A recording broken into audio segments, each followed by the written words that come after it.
Eu estou elaborando um material sobre a psicologia do copywriting, o que tem por detrás de um texto de copy muito bem elaborado.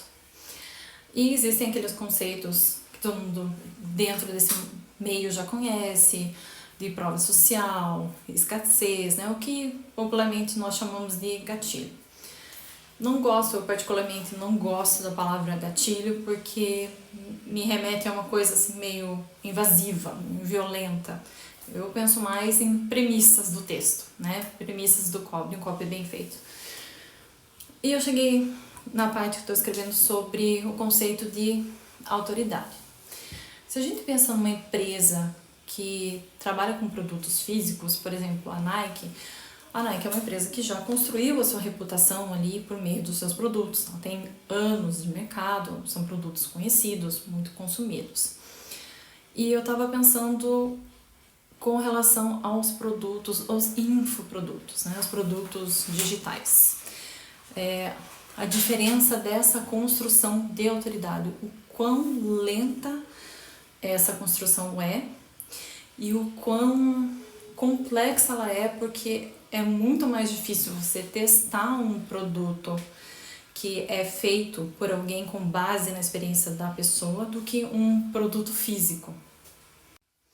Aí eu acabei pensando assim, que essa construção dessa autoridade, dessa reputação, quando a gente está pensando em um produto digital, ela às vezes não tem relação com a formação da pessoa. É muito comum, ainda mais depois da época da pandemia, nós percebemos as pessoas fazendo uma transição de carreira. Pessoas que trabalhavam, às vezes tinham um comércio, um restaurante, uma loja de artigos para festa, que acabaram fechando seus negócios depois da pandemia e resolveram fazer uma transição de carreira. Às vezes foi uma necessidade que acabou acontecendo ali devido à pandemia, a necessidade de fechar o seu comércio, mas que despertou na pessoa aquela vontade de, puxa, eu vou seguir aquele sonho que eu tinha, que eu fui deixando para depois, junto com aquele sentimento de YOLO, aquela expressão em inglês que diz You Only Live Once, que você só vive uma vez. Então, é muito normal a gente encontrar pessoas aqui na mesma faixa que eu tô, dos 40 e poucos anos, fazendo essa transição de carreira e colocando o seu conhecimento de vida ou tentando investir em uma carreira nova. Talvez um hobby, algo que fosse realizado de maneira paralela a um trabalho assim mais formal, né? Talvez por formação assim, acadêmica. E o quanto não é necessariamente ligado a isso, a tua formação de carreira acadêmica, o quanto essa construção de carreira e construção de autoridade pode vir da vivência da pessoa. E o que é importante para a gente pensar assim no sucesso de alguém que se lança no mercado desse? Já que a formação não é algo assim, digamos, obrigatório. Acabou me vindo em mente um conceito de Rogers, um conceito da psicologia humanista, que seria a congruência. E o que é essa congruência? Congruência é uma coerência. A pessoa que está vendendo algo, está formulando um curso, está indo para uma carreira nova, né? Vamos pensar que essa carreira é agora uma escolha do coração e não mais uma escolha da vida por necessidade ou por uma situação, uma escolha situacional talvez. Que essa escolha de carreira do coração, que ela seja coerente com todas as vivências que a pessoa já teve.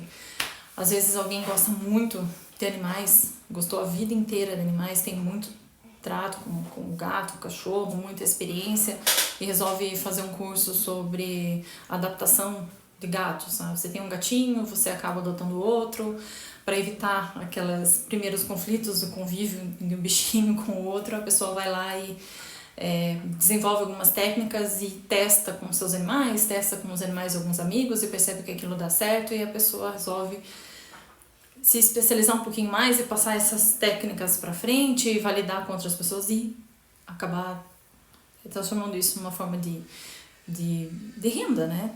Monetizando esse conhecimento. E então, eu acho que a validação para essas pessoas, ela acaba vindo não só do momento em que existe uma venda desses produtos, no momento em que, supondo ainda essa questão dos gatinhos que eu falei, que ele é testado e as pessoas acabam dando feedback positivo, fiz aqui em casa com os animais e acabou dando certo, mas quando a pessoa tem toda uma história por detrás que outras pessoas possam assinar embaixo. Nossa, eu acho que isso tem tudo a ver com você. Você sempre gostou de bicho. Então, vai em frente com essa carreira. Continua aprendendo mais sobre comportamento felino, por exemplo. Aí ontem eu acabei me deparando com uma situação assim em que eu pude refletir também sobre essa construção de autoridade, não só por pessoas que exercem uma função ali, um médico, uma nutricionista, alguma coisa assim, que tem aquela formação acadêmica, tem mais a parte da vivência e tem, digamos, o seu serviço ou o seu produto validado. Eu estava pensando de uma forma assim muito singular, né? Talvez uma visão um pouco macro, assim, pensando ali, como falei anteriormente, do conceito da Nike, uma empresa multinacional grande que tem a sua autoridade ali validada pelo consumo grande dos seus produtos. Eu pensei no micro, com uma pessoa em fase de transição de carreira, uma pessoa já com uma carreira consolidada ao longo do tempo, mas que tenha formação e vivência dentro ali da sua área. Mas eu nunca havia pensado sobre essa autoridade, essa congruência dentro de uma empresa, talvez um porte não tão grande assim, mas ainda assim uma empresa de tamanho assim, respeitável, grande, com franquias. E a relação ali humana, o contato dos seus colaboradores que tem um trânsito direto com o consumidor. Exemplo, que foi o que fez com que eu pensasse nisso. Ontem eu fui em uma livraria aqui na minha cidade, fui comprar um presente para uma menina, para um adolescente.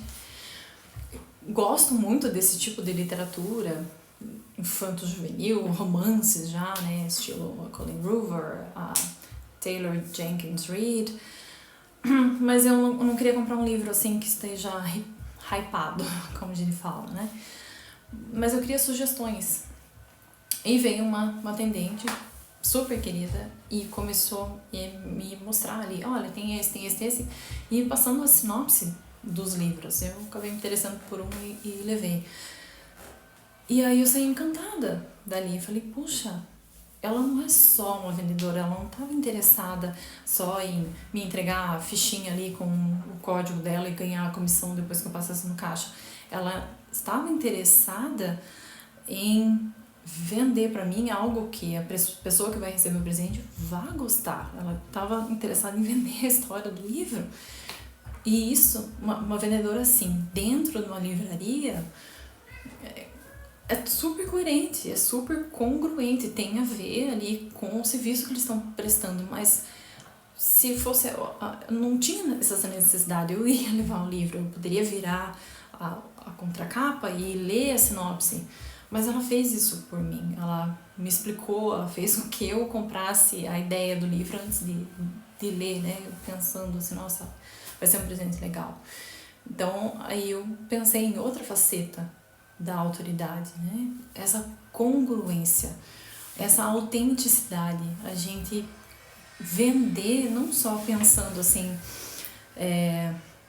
no resultado, mas também o quanto é importante essa participação, tanto quando a empresa é muito grande, quanto ela é muito pequena, quantas pessoas que estão ali, digamos, na linha de frente, que são um cartão de visita, o quanto é importante que elas também estejam ligadas ali com todo esse sistema, que elas estejam também coerentes e que elas também são agentes de autoridade.